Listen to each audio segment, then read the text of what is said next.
नमस्कार, मेरा नाम अंजलि प्रिया है और आप देख रहे हैं जनतंत्र ऑनलाइन। आज हम लोग बात करेंगे वन नेशन वन इलेक्शन के बारे में। 2024 का लोकसभा इलेक्शन होने वाला है और ठीक उससे कुछ महीने पहले मोदी जी ने ये डिसीजन लिया है कि वन नेशन वन इलेक्शन हो देश में।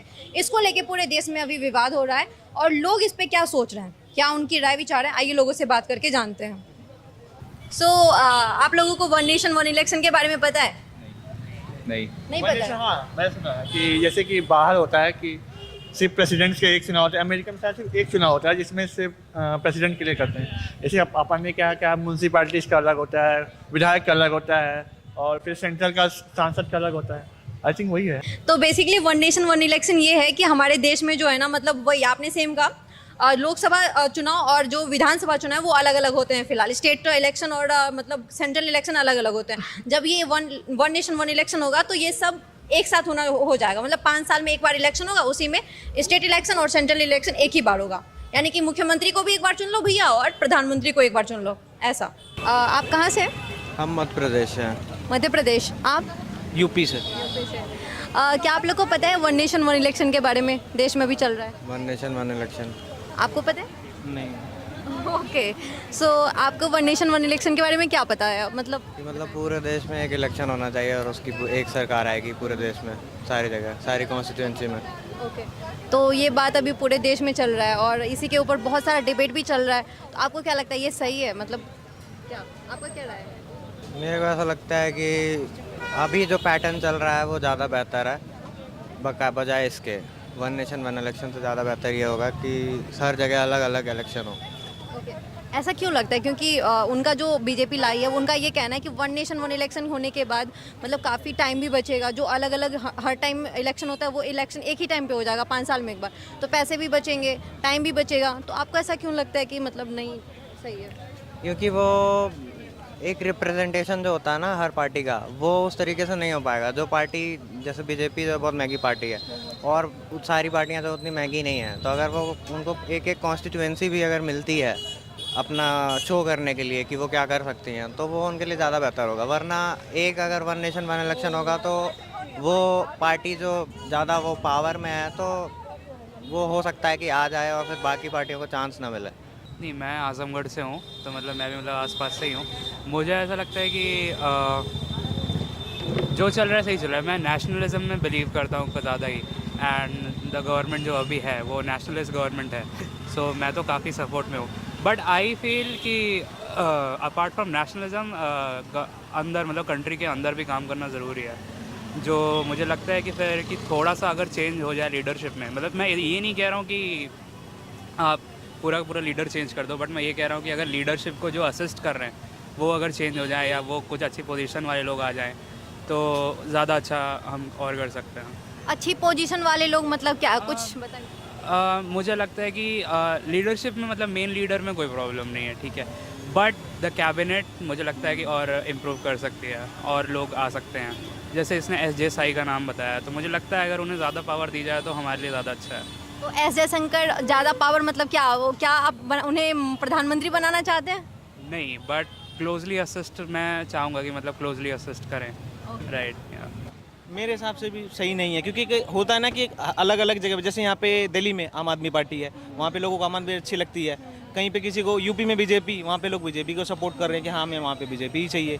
तो सबका अलग अलग है। तो मेरे हिसाब से जो जैसा चाहिए वैसे अलग अलग भी बेटर है। इससे क्या होता है कि हर चीज़ हर एक पार्टी पे हर एक का उसका दबाव बना रहता है।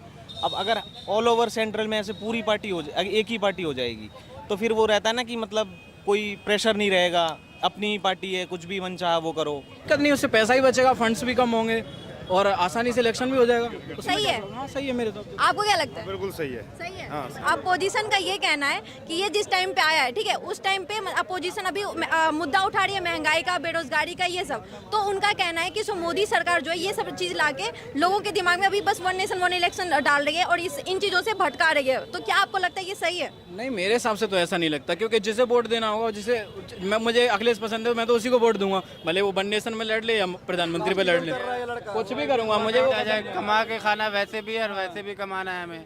गवर्नमेंट बैठे बैठे पैसा दे दे तो चलो, मान ले मोदी को वोट दे दे, कांग्रेस को वोट दे दे, खत्म कहानी है। वैसे ही वोट देना है, वैसे भी देना है। कहीं कहीं सही है, कहीं कहीं गलत है। जैसे कि आप बिहार में चले जाओगे तो वहाँ पे कास्टिज्म पर वोट होती है, वहाँ पे कास्ट बेसिस पे वोट होती है। तो वहाँ पे दिक्कत हो जाएगी, क्योंकि जब वन नेशन और वन इलेक्शन की बात आएगी तो क्षेत्रीय पार्टी जो है वो कास्टिज्म नहीं कर पाएंगे और वो बर्बाद हो जाएंगे। ये तो सही है ना। सही है, लेकिन देखा जाए तो क्षेत्रीय पार्टी बर्बाद हो जाएंगी ना, तो कहीं ना कहीं पार्टियों को बैकफुट पे चले जाएंगे और उनको घाटे हो सकती है। इससे ज़्यादा जो केंद्र में बैठे हुए हैं वहीं सभी जगह रूलर कर पाएंगे, और जो क्षेत्र की पार्टी है वो चाहती है जैसे विकास करना तो वो नहीं कर पाएगी। तो कहीं ना कहीं इसमें केंद्र की सरकार को और केंद्र की पार्टी को बेनिफिट है। अच्छी बात है, क्योंकि सरकार की पैसे बचेंगे और सरकार के टाइम बचेंगे। लेकिन क्षेत्रीय पार्टी है जो चाह के भी विकास करना चाहती है, टाइप्स ऑफ तानाशाह हो जाएंगी, क्योंकि ऊपर भी वही लोग रहेंगे, नीचे भी वही लोग रहेंगे, तो फिर दिक्कत हो जाएगी ना जनता के लिए। क्योंकि ये पार्टी क्या करती है, इलेक्शन के टाइम पे ही ऐसे मुद्दे आते हैं इनके पास, इससे पहले इनके पास नहीं रहते और सारे काम दबा के रखते हैं। जिस टाइम आता है ना कि यहाँ भी इलेक्शन आया है तो सारे काम जितने भी हैं जो काम किए हैं अभी सब शो करने का टाइम आ गया है। अरे रे ऐसे मत बोलो, फिर सभी देख रहे हैं क्या। देखने तो उससे क्या है, ओपिनियन थोड़ी ना किसी का चेंज हो सकता है। जो है वो है, जो देख रहा हूँ वही बता रहा हूँ। अब ऐसा है, अपने ओपिनियन से मैंने जो देखा वो बताया है। अब ये दिक्कत ये है 5 साल में हमारा नेता दोबारा आएगा, इसका मतलब यही है ना। मैं किसी पार्टी के खिलाफ नहीं बोल रहा, इसमें क्या गलत हो सके हमारे उसमें। अब देखो जी, जब मैं यहाँ से हूँ सरदना विधानसभा से, ठीक है जी, सरदना विधानसभा में एक बार आए थे हमारे योगी जी, तो अतुल प्रधान ने दबा के मतलब उनका विरोध करा था। क्यों करा था? क्योंकि अगले साल विधानसभा चुनाव आने वाले थे। अब हम लोकसभा चुनाव 5 साल में एक बार कर देंगे, अगले 5 साल में होगा चुनाव, फिर 5 साल तक 4 साल तक नेता कुछ भी नहीं करने का। अगले 1 साल में उसके याद आएगा कि भैया इलेक्शन आने वाला, अब करो काम। हाँ, ये एक टैक्टिक्स हो सकती है, क्योंकि 6 महीना 4 साल अपना काम करो, 4.5 साल, उसके बाद 6 महीना फिर यही चलता है कि अब जो है अपने पत्ते खोलो। एडवर्टाइजमेंट बस वही। बीजेपी पूरा अपनी पॉजिटिव्स दिखाओ। सही हो रहा है, सही हो रहा है। हाँ, because it will save the cost and ultimately it will result in the somewhere to our only benefits, because our infrastructure as G20 meet is going to be organized, so it will work on the infrastructure and even on the education department, hospital. As in Delhi, we have already looked into this matter, that how Delhi government has worked upon the government schools, which will able to help at least those students who are not able to educate in high education groups. So at least they will be somewhere provided with this, because elections we already know that incur a much cost. That's why I think it's good. नहीं, actually तो मेरे according तो time save हो रहा है इसमें, और मतलब सबका एक प्रॉपर यूटिलाइजेशन होगा, मतलब हर रिसोर्स का हो जाएगा एक ही साथ में हर चीज़ होगा, बट दैट्स ऑल।